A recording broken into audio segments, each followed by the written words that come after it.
What's up, guys? It's Sion, and I am back. And last week I skipped the MMO show because I really didn't have anything to say, but this week I got something to say, and it's relative.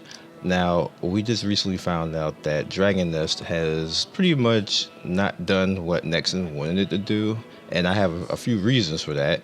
But what we're seeing right now is that all the mediocre type of MMOs that are out there right now are dying off. Now, part of the reason for that is that they're going pay to win. And it's one of the reasons for that is that we kind of made that happen. And if you guys remember, about probably 8 or 9 years ago, we complained. Everybody industry wise was like, man, everything has a subscription. We got to pay this $15 a month. And there's no reason for that. What do I get for paying $15 a month? I remember all of those posts. Google it. Google it right now. You'll see a whole bunch of all these ancient posts of people complaining and whining and everything else, saying they wanted subscriptions to go away. So what ended up happening is they came up with free to play.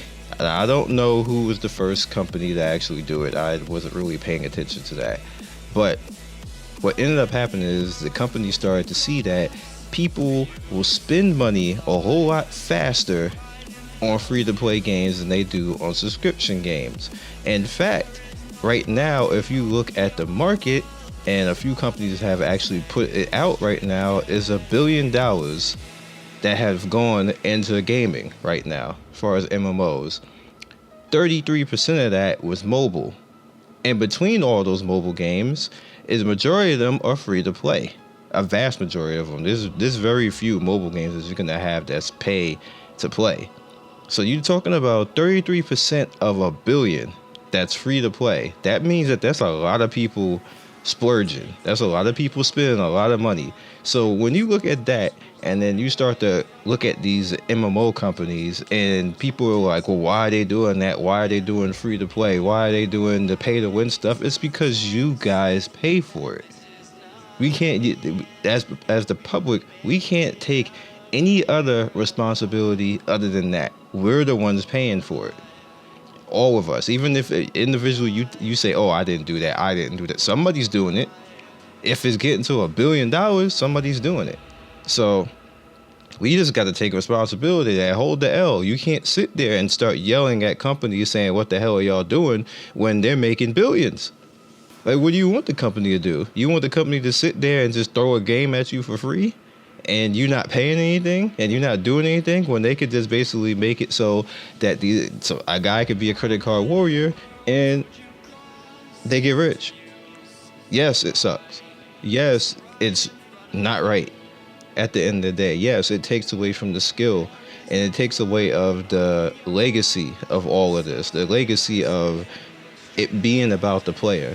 It takes away from all of that. It makes you feel nasty at the end of the day, but that's the reality of the situation. That's the reality of the industry right now. The industry does not care about being fair anymore. Fairness went out the window when they started making $1 billion. So everybody who's butthurt about that, you either got to get over it or go play something else. Go play console. Go play League of Legends. League of Legends is free to play. Well, actually it is free to play, but it's not pay to win. Go play that. Like, hell, go play CSGO. Like, that's the only, and even CSGO has gotten ugly right now. The whole skins things and everything else, and people selling skins and lying about it. Like, even that's ugly now. League of Legends community used to be ugly, but I give them credit. They've done a lot to actually clean that up and make it so that it's not a whole nasty feeling. But overall, with all of this said, what has happened is there is a resistance to all of this movement, and that's why games like Dragon Nest are pretty much down for the count. Because a Dragon Nest is a pretty good game, but it did have pay to win factors in it, and it got to the point where people just didn't pay for that anymore.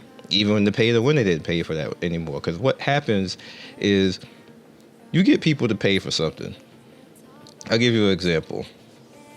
You're going to get people to come in and get strong, start making characters and everything else. But what happens over the course of time is other people start to feel that they can't keep up, and there's no system in place to allow them to keep up. So they say, hey, you know what? I'm gonna go play something else.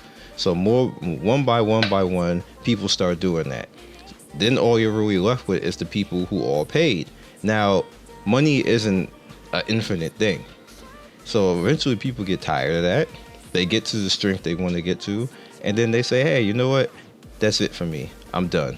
It's a wrap. I'm gonna go do something else. I'm gonna go play something else, and that's it. You don't really end up with anything else beyond, like, other than say, hey, look at me, my shinies, and you're done for the day.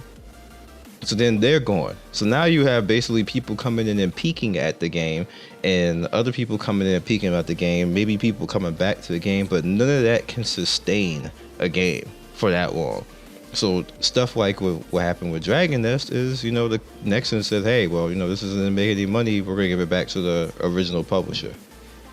That's what happens.